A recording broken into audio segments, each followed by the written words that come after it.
ठीक है, तो डाइकॉट और मोनोकॉट, यहाँ पर कितने कॉटिलीडॉन रहेंगे? मोनोकॉट में एक और डाइकॉट में रहेंगे दो। अब ये सोलानेशिया किसकी फैमिली? ये आता है, याद कर लो। ठीक है, अगर ट्रिक्स नहीं याद रहती है तो एक काम करते जाओ, अपनी एक साइन बना लो। साइन मतलब वो वाली साइन है जो सिग्नेचर पेपर पे मारते, स्टार मार्क। ठीक है, अपना एक लोगो बना लो। ऐसा या रहा तो स्टार मार्क है, एच रहा तो इम्पोर्टेंट है, ट्रिपल स्टार रहा तो बहुत इंपॉर्टेंट है। ठीक है, ट्रिपल स्टार बहुत इंपॉर्टेंट, अगर हैश लगा रहा तो ट्रिक है, ऐसे करना है।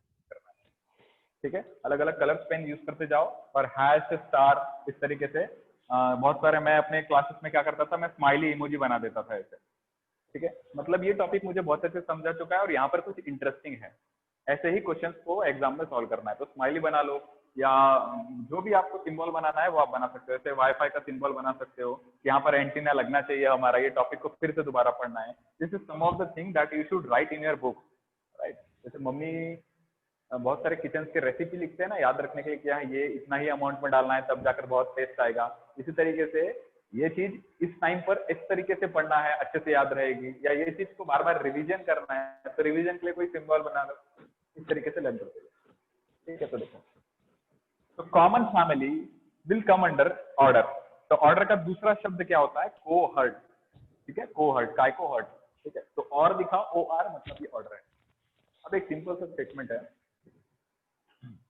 आपको फ्लावर का एकदम स्मॉल में स्ट्रक्चर समझाता हूँ। ठीक है, किसका माइक चालू है? कल्याणी। नहीं ना सर, मैं तो म्यूट होके हूँ। म्यूट होके हो क्या? देखो, ये जो आपको कलरफुल चीजें दिखते हैं, जो आप जाकर फ्लावर के ऊपर ये ऐसे जोर से खुशबू लेते हो, उसको कहते हैं पेटल्स। किसको? जो आप फ्लावर के पास जाते हो और जोर से खुशबू लेते हो, बहुत अच्छा फ्लावर है, उसे कहते हैं पेटल्स। तो ये जो कलरफुल आपको दिखते हैं बड़े बड़े, वो क्या है? पेटल्स। ठीक है, राइट। तो पेटल्स जो है, पेटल्स, उसके नीचे जो आपको स्ट्रक्चर दिखते हैं ग्रीन ग्रीन करके, वो कहलाते हैं सेपल्स। तो छोटे छोटे जो नीचे दिख रहे हैं वो सेपल्स, और जो बड़े बड़े कलरफुल दिख रहे हैं वो क्या है? पेटल्स।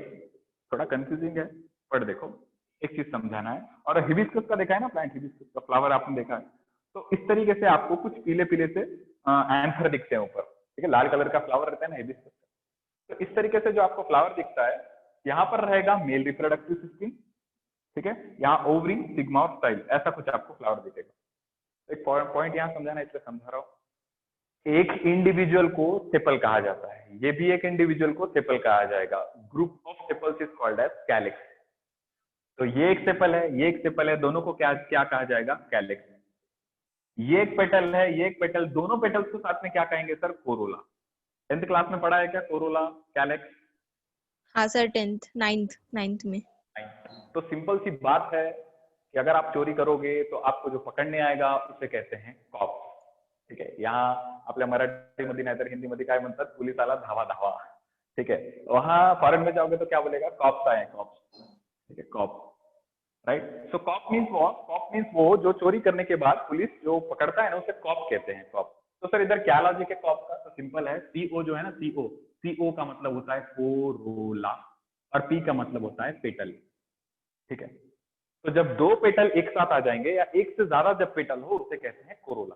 तो जो आपको बड़ा वाला फ्लावर में जो बड़ा वाला स्ट्रक्चर दिखता है ना, कलरफुल एकदम, पेटल हमेशा कलरफुल रहता है, सेपल ग्रीन रहता है, ज्यादातर सेपल ग्रीन रहता है, पेटल ज्यादा से ज्यादा कलरफुल रहता है। ठीक है, वो आपको खुशबू देता है। तो जो कलरफुल दिखेगा आपको, उसे क्या कहते हैं? पेटल्स। तो पेटल्स एक इंडिविजुअल को कहा जाएगा सेपल, पेटल्स पी वाला, और दोनों पेटल्स, एक से ज्यादा पेटल साथ में आ जाएंगे तो कोरोला। तो क्या हो जाएगा? कोरोला। कोरोला क्या है? Corolla is a collection of petals. ठीक है, तो सर उसका भी कुछ बनेगा, उसका बना लो CAS, कैश। मराठी वाले बोलेंगे इसको शायद कसो, कसं करू सर? सिंपल आहे हे। कॅलेक्स म्हणजे काय होते? Calyx is the group of the sepals. One one individual is called a sepal. ये क्या हो जाएगा? सेपल। तो दोनों क्या होंगे साथ में? कैलेक्स। ओके, ये अकेला क्या है? ये अकेला है पेटल, और वो भी अकेला क्या है? पेटल। तो पेटल और पेटल दोनों क्या कहलाएंगे एक साथ में? कोरोला। और एक पेटल लगा दूं तब भी कोरोला, चार पेटल लगाऊं तब भी कोरोला। मतलब Corolla is the collection of petals and calyx is the collection of sepals. तो एक याद करना, कसं? मराठी जो लर्न कर सकता है वो लर्न कर सकता है कसं, या इंग्लिश वाले जो है वो लर्न कर सकते हैं कैश। ठीक है, मुझे कैश चाहिए इस तरीके से, ठीक है। तो कैश चाहिए तो जाकर पढ़ाई करो और कमाओ। तो सी ए से क्या आ जाएगा, सी ए से आ जाएगा आपका कैलेक्स आ जाएगा, सी ए से आ जाएगा आपका कैलेक्स, और एस से क्या आ जाएगा, एस से आ जाएगा आपका स्टेपल्स। बहुत सिंपल सी कहानी। तो एक है कैश, एक है कॉप। समझाना क्या चाहता हूँ, देखो यहाँ पर ये कहानी इसलिए बताई क्योंकि एक वर्ड आएगा यहाँ, और वो वर्ड ये है कि जो भी प्लांट, डाइकॉट मतलब दो कोटिलिडॉन्स आते हैं, जो भी फ्लावर स्टैमेन कोरोला के साथ साथ ग्रोथ होता है। कोई कोई कैसा रहता है फ्लावर पता है, पहले पेटल्स ग्रोथ होगा, उसके बाद अंदर धीरे धीरे वो स्टैमेन और जो मेल रिप्रोडक्टिव सिस्टम और फीमेल रिप्रोडक्टिव सिस्टम है, ठीक है, ये मेल रिप्रोडक्टिव सिस्टम को क्या कहते हैं, स्टैमेन कहते हैं, स्टैमेन, ठीक है। और देखो स्टैमेन और ये फीमेल रिप्रोडक्टिव सिस्टम है, इसको कहते हैं पिस्टिल। ये नाम कंफ्यूजिंग है, इसको छोड़ दो, इसको सेपरेट चैप्टर है। सिर्फ एक बात समझ लो, ये मेन दिख रहा है, मेन मतलब मान, बरोबर है। सर मेन मतलब मेल रिप्रोडक्टिव सिस्टम, जैसे मेल में रहता है टेस्टिस, ऐसे इधर फ्लावर में रहता है स्टैमिन, ठीक है। स्टैमिन मेन मतलब इंसान, मतलब गाइनोशियम। आप थोड़ा और डेप्थ में जा रहे हो, गाइनोशियम फीमेल रिप्रोडक्टिव सिस्टम है, वो भी किसी का ग्रुप है। सब कुछ छोड़ दो, सिंपल एक बात, कॉन्वोल्वुलाशिया एंड सोलानेशिया, ये एक कॉमन किस में आएंगे, ये एक कॉमन क्लास में आएंगे, ठीक है। उस क्लास का जो नाम है उसको समझाने के लिए मैं समझा रहा हूँ। कॉन्वोल्वुलाशिया और सोलानेशिया जिस क्लास में आते हैं, जिस ऑर्डर में आते हैं, सॉरी, जिस ऑर्डर में आते हैं, उस ऑर्डर का नाम है Polemoniales. Polemoniales, what is polynomials, और पॉलीमोनियल्स आता है डाइकोट में, ठीक है। व्हाट इज पॉलीमोनियल्स, जब भी स्टैमेन कोरोला के साथ ग्रोथ करेगा वो कहलाते हैं पॉलीमोनियल्स, पॉलीमोनियल्स। और दूसरा जो है इसी के साथ, उसे कहते हैं सैपिंडेल्स, सैपिंडेल्स, ठीक है। मतलब ये फ्लावर के ग्रोथ के हिसाब से, फ्लावर किसके साथ ग्रोथ करता है उसके हिसाब से इसके नाम रखे हैं। सो आई एम टेलिंग कि जो भी फ्लावर में स्टैमेन कोरोला के साथ ग्रोथ करते हैं they are called as polynomials. और जो भी फ्लावर, ठीक है, जो भी फ्लावर के अंदर जो ओवरी रहती है ना, ओवरी, ठीक है, बीच वाला पार्ट, ओवरी, ओवरी के अंदर एक से ज्यादा अगर ओव्यूल रहेंगे तो वो सैपिंडेल्स कहलाता है, ठीक है। इफ द ओवरी 1 और 2 ovules are present they are called as Sapindales. जरूरत नहीं है बिल्कुल भी, कोई एग्जाम में नहीं पूछेगा, अगर किसी को डाउट आ रहा है इसलिए समझा रहा हूँ, एग्जाम में कोई नहीं पूछेगा इसका मतलब क्या होता है। I am giving the assurity, no one will ask you, ठीक है, but I am telling for your surety. और पॉलिनोमियल्स क्या है, स्टैमेन जब भी कोरोला के साथ ग्रोथ करता है वो पॉलीमोनियल्स है। So here your classification and, ठीक है। तो एक बार देख लेते हैं, एक बार इसको अच्छे से देख लेते हैं फास्ट में। So all the genus Solanum tuberosum, that is potato, brinjal and tomato, all are grouped under, group of species are grouped into a common genus. Solanum genus, Mangifera genus are together grouped into a common family. मतलब common species are grouped into a genus. Group of similar categories are joined into a common family. तो genus same दिख रहा है, solanum, मैंजिफेरा, कुछ ना कुछ similarity है, सोलानेशिया में डाल दो।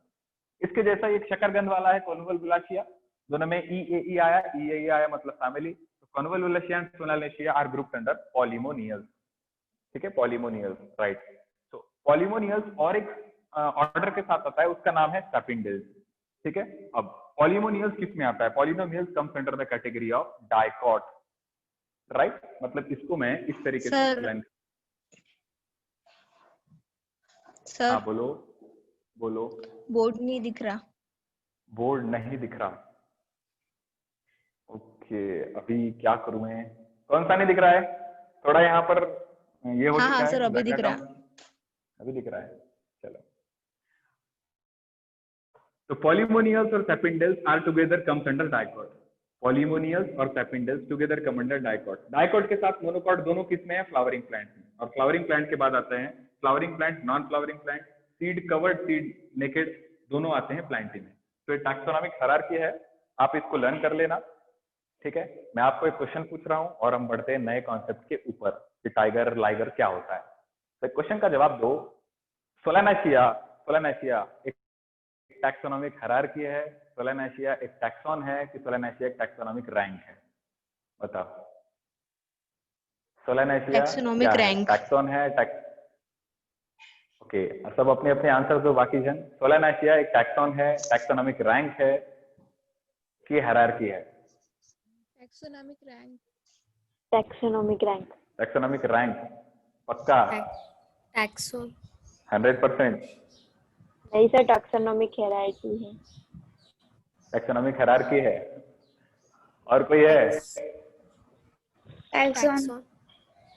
कौन टैक्सॉन कौन बोल रहा है बताओ? टैक्सॉन। टैक्सोन। सोलानाशिया एक टैक्सोनॉमिक रैंक नहीं है। कॉन्वोलुलाशिया एक टैक्सोनॉमिक रैंक नहीं है। याद है क्लास का लेवल जब एग्जाम्पल लर्न कर रहे थे, अब एग्जाम्पल्स बता रहा था मैं कैवल्य का, तब मैंने आपको बताया था क्लास हाँ, एक है, उस क्लास में कितने क्लास आते हैं? 12 क्लास आते हैं। Class is a taxonomic rank. Class 12 is also a taxon. Class 10 is a taxon, but class एक टैक्सोनॉमिक रैंक। समझ गए? इसी तरीके से फैमिली एक टैक्सोनॉमिक रैंक है, बट कॉन्वोलुलाशिया और सोलानाशिया एक टैक्सॉन है। जीनस एक टैक्सोनॉमिक रैंक है। सोलानम और मैंजीफेरा एक टैक्सॉन है। क्लियर है क्या? हाँ सर। हाँ इस सर। पूरे चैप्टर में यही जो आपको 2 ही टेबल याद करना है, बाकी पूरा चैप्टर हलवा वाला है। एक वो एनिमल्स का याद कर लेना और ये प्लांट्स का लर्न कर लेना, ठीक है? इसके अलावा बाकी सब चीजें ऐसे आपको लर्न हो जाएगी। तो पढ़ते हैं अगला कॉन्सेप्ट, ठीक है?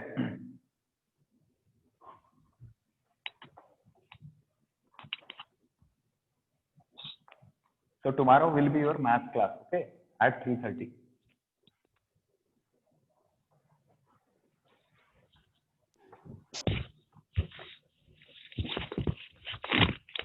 राइट। देखो, सो एक स्टेटमेंट है, ये जो हमने पूरा सिस्टमैटिक्स पढ़ा, ये पूरा क्लासिफिकेशन पढ़ा, ठीक है? ये सिस्टमैटिक्स जो जिसने दिया था उसका नाम था कैरलस लीनियस, ठीक है? सिस्टमैटिक का जो क्लासिफिकेशन किया था स्टेप वाइज, तो वो जो सिस्टमैटिक्स है, ओके, सिस्टेमैटिक्स, राइट? ये जो सिस्टमैटिक्स है ये 2 टाइप में क्लासिफाइड है।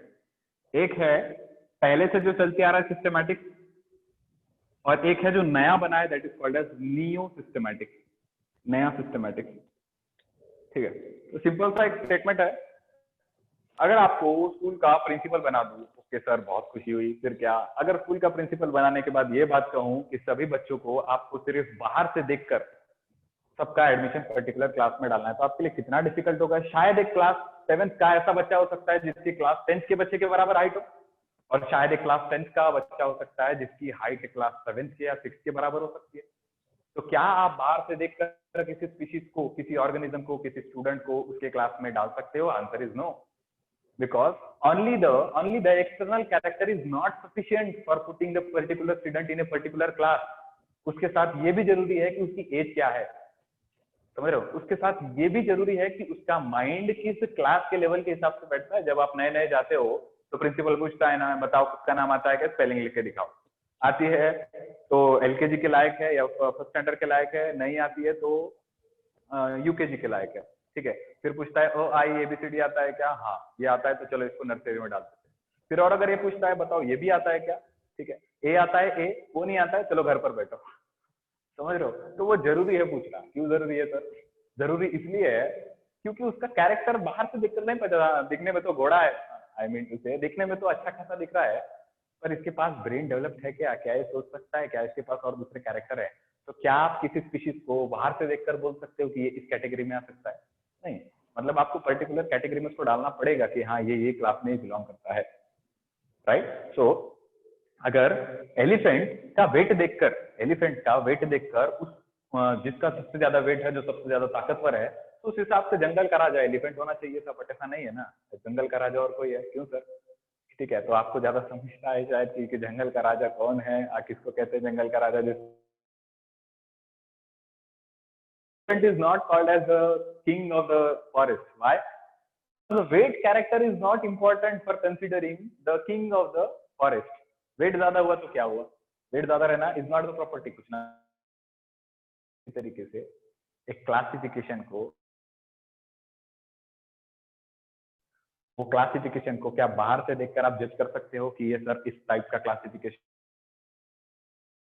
को एक टॉपिक समझाया था। ब्रासिका ओलेरिस, सिंपल बताता हूँ, पत्ता गोभी, फूल गोभी और एक गांठ गोभी, मैंने आपको एक कॉन्सेप्ट समझाया था। क्या उसको बाहर से अगर आप देखो तो आपको एक चीज समझाऊंगा, आगे भी समझाने वाला हूँ। बाहर से आप तीनों गोभी को देखो, जब वो गोभी बन गई तब नहीं, जब वो फूल और पत्ता और वो नॉल फॉल बोलते हैं गार्ड गोभी, तब नहीं है। पहले वाले कंडीशन में देखोगे ना तो तीनों में फ्लावर रहते हैं सेम।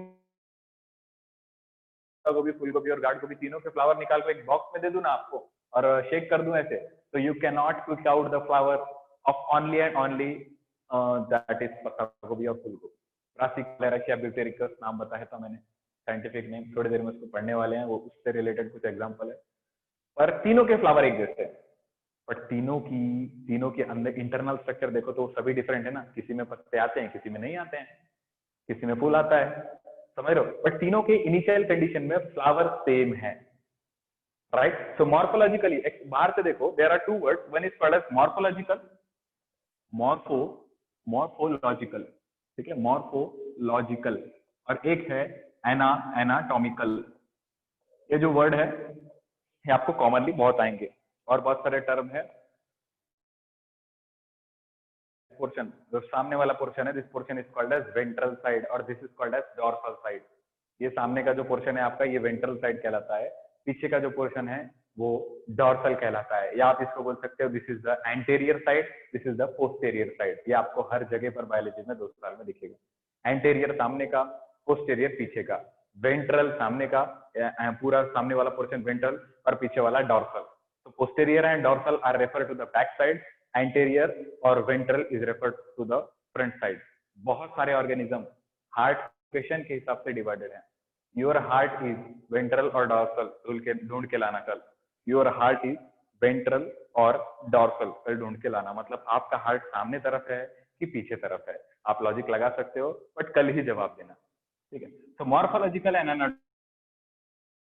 देखकर जज कर रहे हो वो मॉर्फोलॉजी है, ठीक है। और किसी स्पीशीज का आप इंटरनल कैरेक्टर देख रहे हो तो that is anatomical, right. You have 4 limbs, कहां से देखे सर? बाहर से। 2 आपके 4 लिम्स है, यू हैव 4 लिम्स, ठीक है। 4 लिम्स है, उसमें से 2 आपके 4 लिम्स है और 3 लिम्स है, दोनों मैच कर रहा है 4 लिम्स, और ये आपके पास 4 लिम्स है। 4 लिम्स में से 2 4 और 2 कौन से? कौन सा कैरेक्टर हो गया? Morphological. If I am saying you have 206 bones, ठीक है, this is what, this is internal character. ये कैसे है? एनाटॉमिकल, ठीक है। तो आगे जाकर आप पढ़ोगे एनाटॉमिकल। तो एनाटॉमिकल स्ट्रक्चर, ठीक है। मैं जितने भी आपके इंटरनल ऑर्गन को स्टडी अगर बोल रहा हूँ कि इतने इतने ऑर्गन से, मतलब वो एनाटॉमिकल में आते हैं। All the structure that is present within the body is called as anatomical. All structure which are appearance, which are found or which are taken, which are considered from the external character, जितने भी external character बाहर हैं, they are called as morphological character, और जितने भी body के अंदर से लिए जाएंगे। स्टेटमेंट ये है कि you should not admit the school, if you are the principal, then you should not admit the student in the class with only and only seeing the morphological structure, कितनी height है वही देखकर admission करूंगी या करूंगा, ये गलत है। एनाटॉमिकल ये भी देखो उसका ब्रेन डेवलप है या नहीं, एनाटॉमिकल ये भी देखो उसकी एज कितनी है, पूछो। एनाटॉमिकल ये भी देखो क्या वो कोई एबीसीडी पढ़ पाता है कि नहीं पढ़ पाता है, ठीक है, क्या वो पढ़ने के लायक, तो ये सब कुछ देखना है, मतलब एनाटॉमिकल। तो सिस्टमैटिक या क्लासिफिकेशन करने के लिए जो पहले जिसने बोला कि सिर्फ मॉर्फोलॉजिकल स्ट्रक्चर पर रेफर करो, ठीक है, only and only refer to morphological structure, ये जिसने बोला, ठीक है, उसका नाम था Carl Linn. Carl Linn due to systematic, ठीक है। कार्ल लीन आपको पता है, चार्ल्स लिनस जिसने बाइनोमियल, तो कार्ल लीन सिस्टमैटिक मॉर्फोलॉजिकल दिया। और जो दूसरा साइंटिस्ट था उसका नाम था Julian Huxley. Julian Huxley, Huxley नहीं है, मैं हंस रहा हूं, अब भी हंस लो, इट इज हक्सले, हक्सले, ठीक है। स्पेलिंग दिख रही है ना सबको? जूलियन हक्सले ने नियो सिस्टमैटिक्स दिया। सभी को स्पेलिंग दिख रही है? हाँ sir. Right. So Julian Huxley gives the new systematics. New systematics means new systematics किसने दिया? Julian Huxley. इसने क्या कंसीडर किया? बाहर से भी देखो किसी स्पीशीज को, इंटरनली भी देखो, मतलब he focused upon morphological character, he also focused upon anatomical character, ठीक है, he also focused upon what is the cell type, कैसा उसका सेल है, मतलब सेल स्ट्रक्चर भी उसने फोकस किया, ठीक है, और इसने जेनेटिक स्टडी मतलब जीन्स के हिसाब से, जेनेटिक्स के हिसाब से देखा कि ये स्पीशीज में कितने जीन्स एग्जिस्ट करते हैं। For example tiger have a chromosome, tiger chromosome आपके लिए शायद डिफिकल्ट होगा, क्रोमोसोम सुना है क्या, क्रोमोसोम ये वर्ड? हाँ सर। हाँ सर। बाकी सबकी आवाज नहीं आ रही है, तो गए क्या? सुन हाँ सकते? सर। सभी को आवाज आ रही है? हाँ सर। तो टाइगर जो है, टाइगर जो भी एक स्पीशीज को वही स्पीशीज का रूप देता है, पहले जाइगोट रहता है, उस जाइगोट में क्रोमोसोम्स रहता है, जो एक स्पीशीज को उसी स्पीशीज का लेवल देके हाँ तुम ऐसे हो, तुम इस तरीके से बनोगे, तो क्रोमोसोम जो टाइगर में रहते हैं वो 38 है, और हॉर्स में जो क्रोमोसोम है वो 64 है। तो ये कैसे पता चला सर? अगर मैं बोल रहा हूँ मेरे अंदर क्रोमोसोम 46 है, ये कैसे पता चला? ये सेल के अंदर रहता है, मतलब क्या स्टडी किया? Cell structure. उसके बाद क्या पता चला? जीन्स पता चले, जीन्स क्रोमोसोम में रहते हैं। तो जेनेटिक्स मतलब क्रोमोसोम लेवल, सेल का स्ट्रक्चर पढ़ोगे, देखो सबसे पहले क्या देखो? मॉर्फोलॉजी, बाहर से कैसा दिखता है, ठीक है। कार्लिन ने सिर्फ हर एक एनिमल्स को बाहर से देखो यही बोला, लेकिन ये पुराना सिस्टमैटिक है, ये सही प्रोसीजर नहीं है। न्यू सिस्टमैटिक्स क्या है? बाय द जूलियन हक्सले, किसी स्पीशीज को बाहर से भी देखना है, अंदर से भी देखना है कैसा है, उसका सेल का स्ट्रक्चर देखो, मतलब उसमें कितने क्रोमोसोम है। अगर टाइगर और लायन का क्रोमोसोम सेम सेम दिख रहा है वो वाइल्ड कैट में आएंगे, और अगर हॉर्स और डोंकी का क्रोमोसोम एक जैसा दिख रहा है वो सेमिस में आएंगे। For your kind information, horse is having the chromosome 64 and donkey is having the chromosome number 62। तो 64 62 बहुत पास है, दोनों के क्रोमोसोम एक जैसे, सेम क्लास, ठीक है। तो दूसरी बात, टाइगर और लेपर्ड, टाइगर, लायन के क्रोमोसोम इस तरीके से जेनेटिक्स के बेसिस पर, मतलब मॉलिक्यूलर लेवल पर आप किसी स्पीशीज को देख रहे हो, मतलब मेरे अंदर 46 अगर क्रोमोसोम है, तो दूसरी एक एक फीमेल, ह्यूमन फीमेल, उसके अंदर कितने क्रोमोसोम होंगे? Answer is 46। तो मेरे अंदर 40, उसके अंदर 46, both are having the same chromosome, दोनों के अंदर कहीं ना कहीं क्रोमोसोम के अंदर रहने वाले जीन सेम है, मतलब जेनेटिक्स की स्टडी, सेल का स्ट्रक्चर देखो, बाहर से और अंदर कैसे दिखता है, सब कुछ देखो, ये जूलियन हक्सले ने कहा है। तो this is the new systematics, right.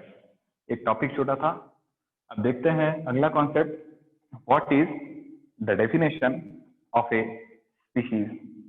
तो पहली बात, स्पीशीज, ये जो टर्म कॉइन किया था, जिसने स्पीशीज का टर्म नाम दिया था, उस साइंटिस्ट का नाम है जॉन रे, ठीक है।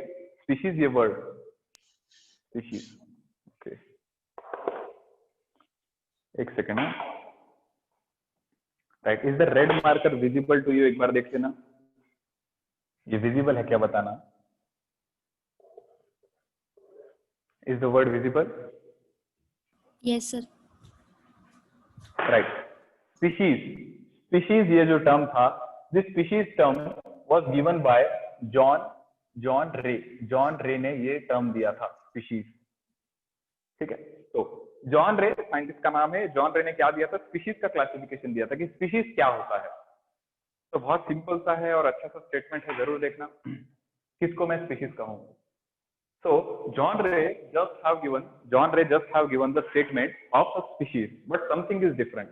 What is something different? ये स्पीशीज का डेफिनेशन एक साइंटिस्ट ने दिया और उस हिसाब से उस स्पीशीज का नामकरण किया गया है। देखो, तो अगर मैं बात करूं स्पीशीज की, तो the first concept was given by Ernest Mayr. Name, scientist का नाम क्या था? Ernest Mayr, right, Ernest mayor.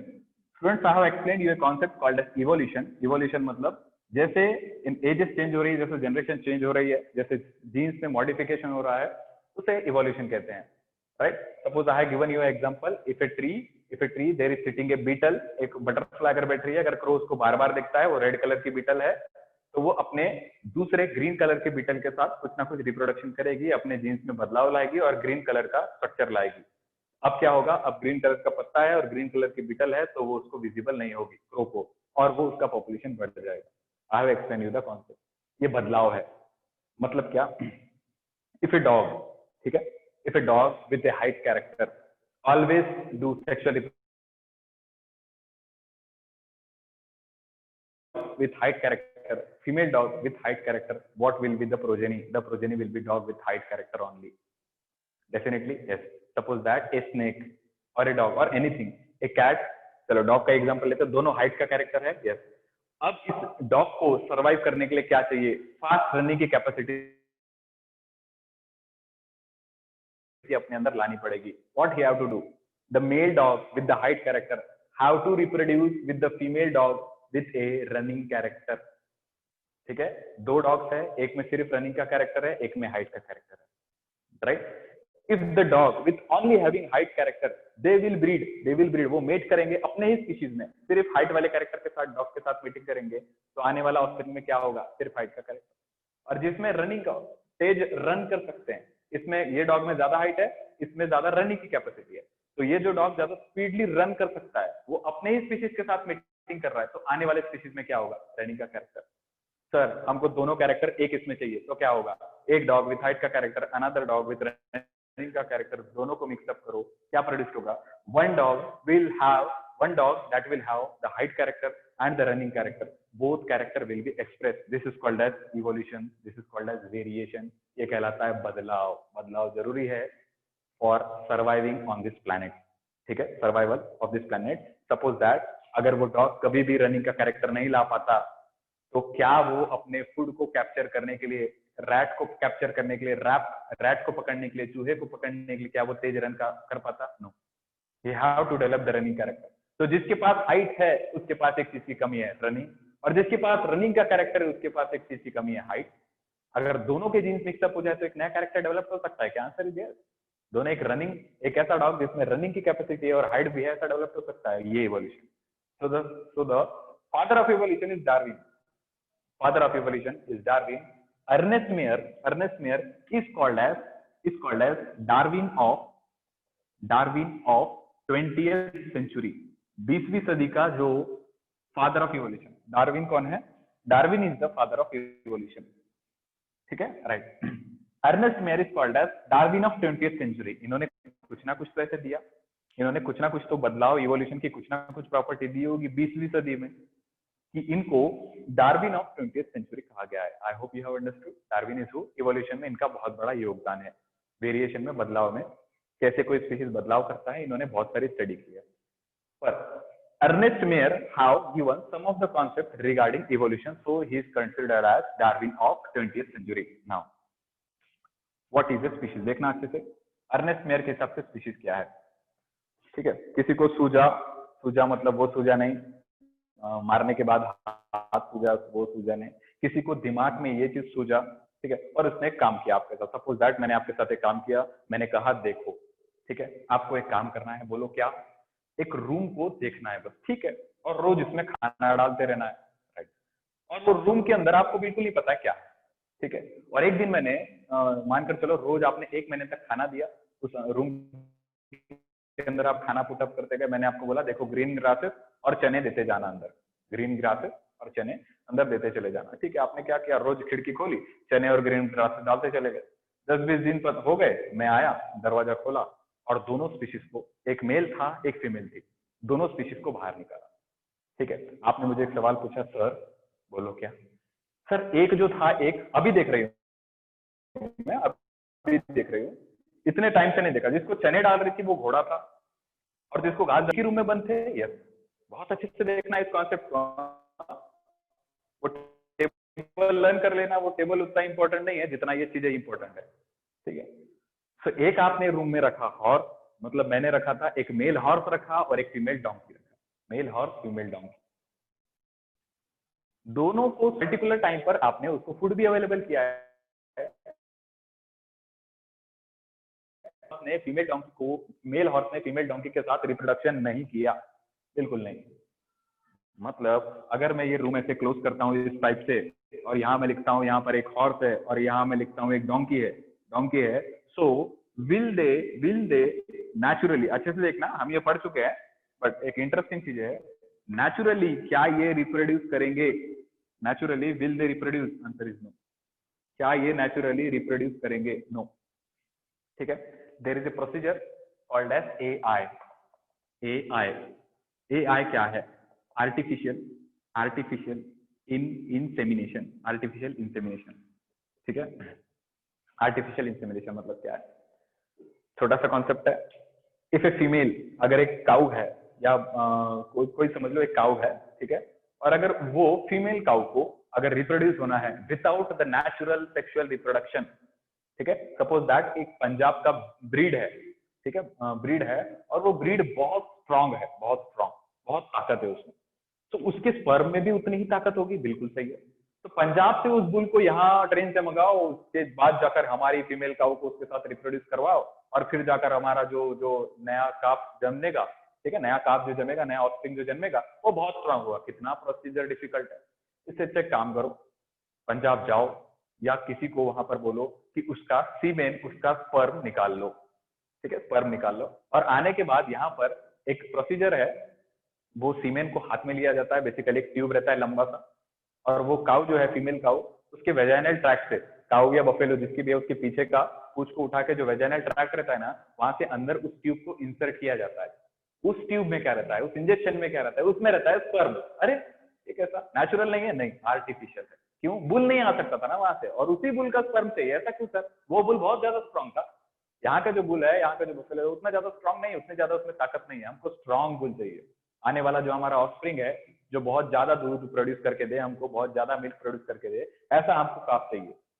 ठीक है, तो ऐसा काफ चाहिए तो हमारे नॉर्मल इससे होगा क्या? नहीं होगा। इसके स्पर्म में उतनी एनर्जी नहीं है। किसके? हाँ, वो पंजाब वाले बहुत तगड़े तगड़े रहते हैं, बहुत ज्यादा दूध देते हैं, तो वहां से स्पर्म मंगाया, इंजेक्शन में इंसर्ट करके, वेजाइनल ओरिफिस के अंदर इंसर्ट करके हमने स्पर्म को अंदर रिलीज कर दिया। ये हो गया आर्टिफिशियल इंसेमिनेशन। मतलब क्या नेचुरल रिप्रोडक्शन पॉसिबल है? क्या नेचुरल रिप्रोडक्शन इसमें हो रहा है? नहीं हो रहा है।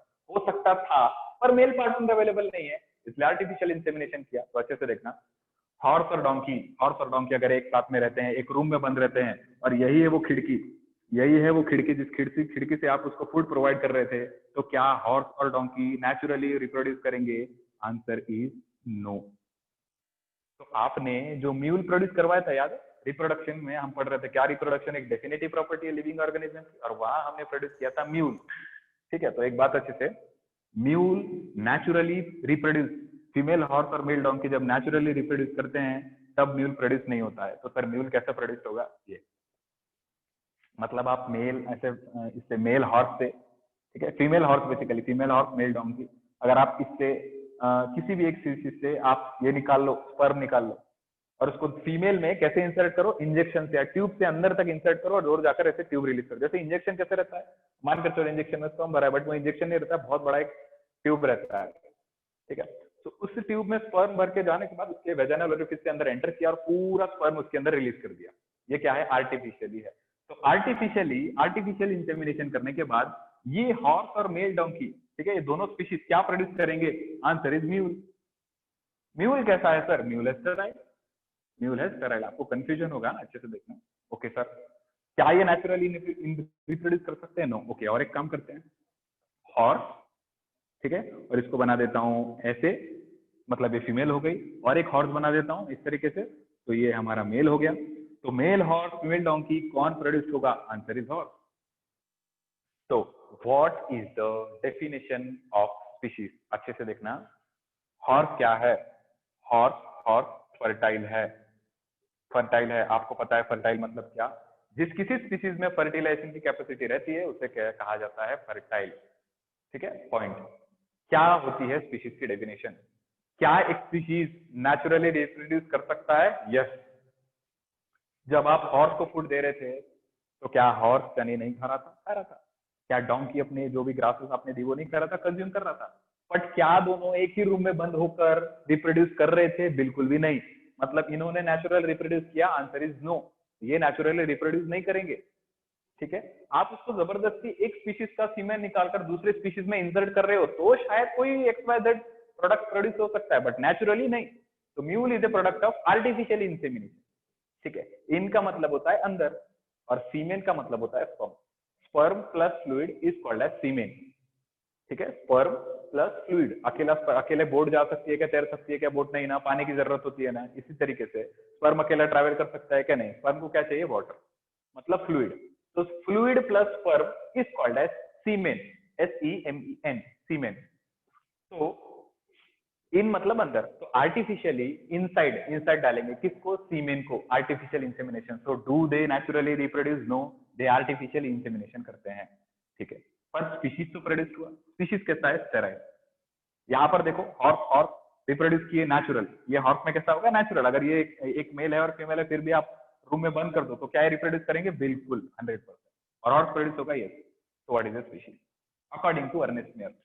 Species is a natural population. ये एक स्पीशीज है, ये एक स्पीशीज है, दोनों स्पीशीज है। Group of species is called as population. मैंने आपको एक ट्रिक बताई थी, आपको याद होगा, स्पेस, ठीक है, स्पेस, बहुत सारे species, group of species comes under A common population. मतलब आप और आप क्या हो, ह्यूमन स्पीशीज, मैं क्या हूं, ह्यूमन स्पीशीज, आपका और मेरा ह्यूमन का पॉपुलेशन। डॉग है एक, दूसरा डॉग है, दोनों डॉग के species, both the species make up a dog का पॉपुलेशन, समझ गए? तो बहुत दो पॉपुलेशन, हमारा पॉपुलेशन और डॉग का पॉपुलेशन, कम्युनिटी, तो आपको। तो स्पीशीज ये भी है, स्पीशीज ये भी है। तो मैं एक डेफिनेशन बोल रहा हूं अर्नेस्ट मेयर के हिसाब से। पहला सेंटेंस हम लिखते हैं, species are those organism which are closely related to each other, ठीक है, ये आपको लिखना है। Species are what, species are organism which are closely related to each other. All of you are getting audible? सभी को आवाज आ रही है मेरी? हाँ हाँ सर। हाँ सर, आ रही। हाँ पहला सर, एक स्टेटमेंट बार क्या है? रिपीट। Okay.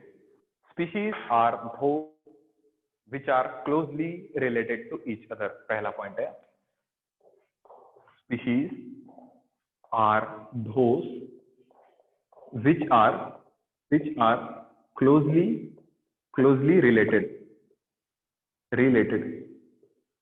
जो क्लोजली रिलेटेड होंगे, मतलब अच्छे से हम closely related in the structure, in the terms of morphology. Morphology मतलब क्या, those whose structure and function is same, जिसका स्ट्रक्चर और फंक्शन सेम रहेगा मॉर्फोलॉजिकली, वो स्पीशीज। अगर आपको दो कैट, दोनों की पूंछ बराबर दिख रही है, दोनों के लिम्स आगे पीछे बराबर दिख रहे हैं और बराबर म्याऊ करती है, ठीक है, सब चीज आपको कैरेक्टर बराबर समझ गए, मॉर्फोलॉजी आपने देख ली, सर एग्जैक्टली सिमिलर है। अगर कोई भी स्पीशीज आपको एग्जैक्टली सिमिलर लग रहे हैं मॉर्फोलॉजिकली देखकर, तो वो एक सिंगल स्पीशीज है, ठीक है। You and me, both are having limbs, both are having ears, both are having eyes, all of the characters are matching। बहुत सारे कैरेक्टर मैच कर रहे हैं, तो आपके और मेरे कैरेक्टर मैचअप कर रहे हैं बहुत सारे, हम दोनों स्पीशीज है। इस तरीके से तो पहला स्टेटमेंट क्या है, species are those which are closely related mean the dog and the dog are closely related, एक जैसे दिख रहे हैं, species single species dog cow, अलग अलग सिमिलैरिटी है, मॉर्फोलॉजी डिफरेंट है, तो डिफरेंट स्पीशीज हो गए, ये अर्नेस्ट मेयर ने कहा। दूसरी एक बात, सेकंड स्टेटमेंट है, आपको पता है कि हॉर्स का एक पर्टिकुलर जीन्स होगा जो हॉर्स को बना रहा है, डोंकी का एक पर्टिकुलर जीन्स होगा जो डोंकी को बना रहा है। तो सबसे पहले स्टेटमेंट का देख लो, अगर मैं यहाँ पर एक सर्कल बना रहा हूं, इस सर्कल में अगर टाइगर है, इस सर्कल में अगर पूरे टाइगर आएंगे, क्यों, one tiger T1 is showing similarity with another tiger T2। अगर एक टाइगर T1 है, कितने टाइगर लिए मैंने, 4 लिए, 4 ऊपर और 4 नीचे, मतलब कितने टाइगर हो गए total, 8। The 8 tiger are the population, एक पॉपुलेशन है।